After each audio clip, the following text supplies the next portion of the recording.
Bienvenidos, saludamos cordialmente en esta mañana al doctor Vladimir Belín, a quien le damos la más cordial bienvenida. Bueno, hemos escuchado una serie de denuncias que hay en contra del vicepresidente Jorge Glass. Lo que hizo el presidente Lenín Moreno de retirarle las funciones, todo lo que él venía justamente cumpliendo y lo que se ratificó luego de posesionarse el pasado 24 de mayo, ¿es legal? Bienvenido, doctor, un gusto tenerlo con nosotros. Buenos días a la ciudadanía orense, a la ciudad de Machala, a usted, Yane, por siempre invitar a compartir en estos espacios pensamientos, criterios y opiniones constitucionales en beneficio de la ciudadanía. Efectivamente, la Constitución es clara, lo actuado por el presidente de la República es constitucional, pues le corresponde a él determinar qué funciones le otorga al vicepresidente, que está relacionada con la marcha de la administración pública en cuanto a la función ejecutiva. Ya. Esa asignación de funciones o retiro, ¿no?, que en este caso lo efectúa el vicepresidente, no implica que pierda su cargo, o sea, no implica una cuestión de posible dimisión, ¿no? Quien está en la plena facultad de renunciar o dimitir es exclusivamente el vicepresidente de la República. Pero él lo ha dicho en reiteradas ocasiones, que los ecuatorianos fueron los que lo eligieron a él y que en definitiva él no renunciaría a la vicepresidencia. Pero ¿qué pasaría si Jorge Glass renuncia a la vicepresidencia? Yo creo que aquí hay un trasfondo que debe comprender la ciudadanía, es que si él renuncia, ¿no?, eso habría el camino fundamentalmente para él a la pérdida de la inmunidad. ¿Cuál es la cuestión? Y este es un punto que debe quedar en claro. El titular de la acción penal es la Fiscalía General del Estado, en temas como el peculado, el enriquecimiento ilícito, por ejemplo, ¿no? En el caso del peculado, le pongo un ejemplo, el único informe que existe de la Contraloría General del Estado está relacionado con aquellos campos en la región amazónica en los cuales están estableciendo indicios de responsabilidad penal en contra de un exministro, en contra del vicepresidente. ¿Y esto qué implica? Esto implica de que al establecerse indicios de responsabilidad penal, dentro de las reformas que se dieron, implica que es un requisito de procedibilidad, o sea que con ese requisito de procedibilidad tiene que actuar la Fiscalía, pero paralelamente la Fiscalía General del Estado tiene que pedir autorización a la Asamblea, pues el presidente goza de inmunidad.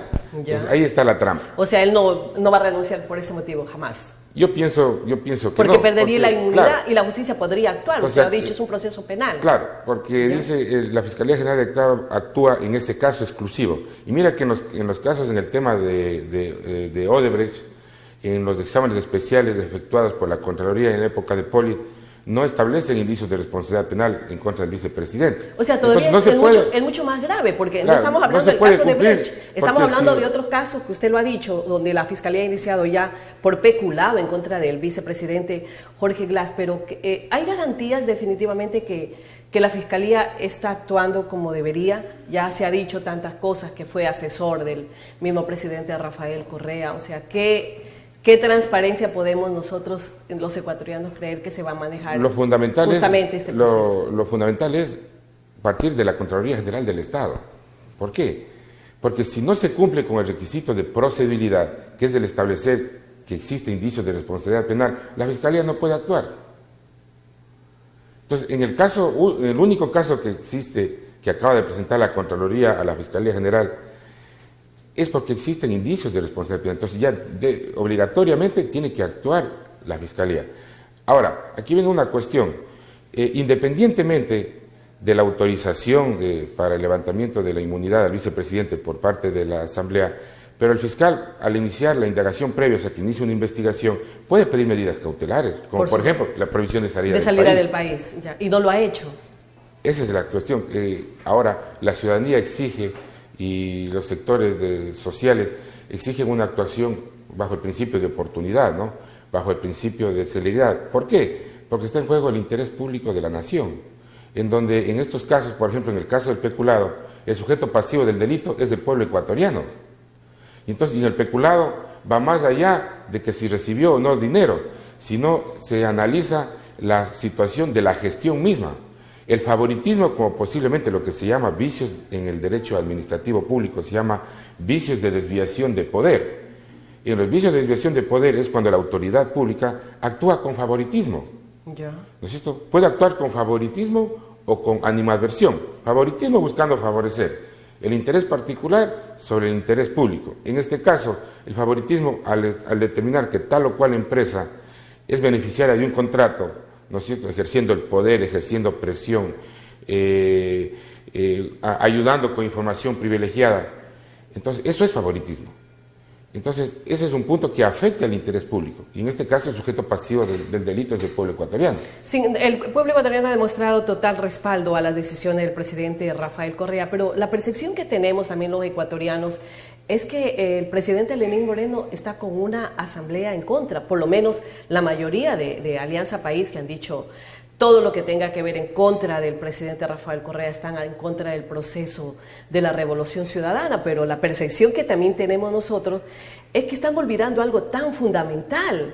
O sea, creo que nadie olvida las carreteras, los hospitales, la transformación que se ha dado a la educación superior, tantas cosas positivas, pero no podemos dejar a un lado un tema que creo que nos está calando el alma, nos está minando, como es la corrupción que se ha vivido en estos últimos 10 años y que sabemos los ecuatorianos que no son solamente de 10 años, sino de muchísimos años atrás, pero que lamentablemente en este periodo ha llegado a una cima preocupante y se habla de millones, de miles de millones de dólares que han ido a parar a los bolsillos de algunos irresponsables políticos nacionales. ¿Qué garantías le está dando esto, a pesar del gran respaldo que tiene el pueblo ecuatoriano, al presidente Lenín Moreno, estar con esas adversidades, tanto en la Asamblea Nacional como también nos damos cuenta en la Fiscalía? Mire, aquí hay un problema político también en forma fundamental. ¿Por qué? Porque imagínense al nivel que hemos llegado aquí en el Ecuador, y eso tenemos que hacer mea culpa también la ciudadanía, porque no exigimos. ¿Quiénes son los interlocutores para, en el debate político, presionar o acusar a un último gobierno que acaba de salir, como el de Rafael Correa? Son los rezagos de la partidocracia. ¿Ya? Quienes tenían el mismo modus operandi de lo que se cuestiona hoy en día. Entonces, ellos no tienen la calidad moral, ¿no? Y por eso están callados, actúan a través de terceras personas para decir este gobierno es corrupto, ¿no?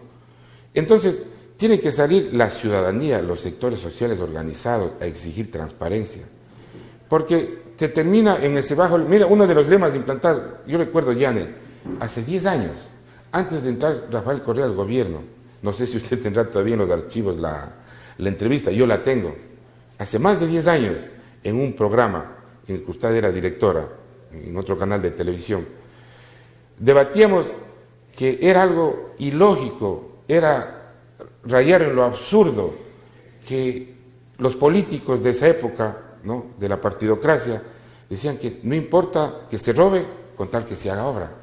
Y eso había calado en la ciudadanía. Y que uno de los procesos de cambio era fortalecer el control público. El control público para poder monitorear y supervigilar el manejo de los recursos públicos. Y así nació la Constitución del 2008, pues, ¿no? Entonces, eso es lo que no hacen los gobiernos. Ahora, resulta que un gobierno, ¿no?, muchos de los funcionarios o determinados funcionarios orientan la misma cuestión y se orienta, al final se quiere debatir que más allá de sobreprecios posibles o más allá de presuntos actos de corrupción, más allá de favoritismos en contratos, pero se hizo obra. Esa miopía es terrible. Entonces, porque estamos hablando de una falta de conciencia. Ese es uno de los problemas, la autoconciencia. Mientras no exista, nunca, y no salgan ciudadanos valientes a querer buscar una forma diferente de hacer política en todo, alcaldías, prefecturas, función ejecutiva, en todos los poderes del Estado, buscaremos este tipo de justificaciones. Y estaremos dejando solo, creo, también al presidente Lenín Moreno. Muchísimas gracias, doctor Vladimir Belín, asesor constitucional, nuestro invitado de esta mañana. Vamos a hacer un pequeño corte, enseguida estaremos ya con Betty Celi, cuáles son los lineamientos que se cumplen justamente para apoyar a las personas con discapacidad o con capacidades especiales. Enseguida aquí en Olovisión.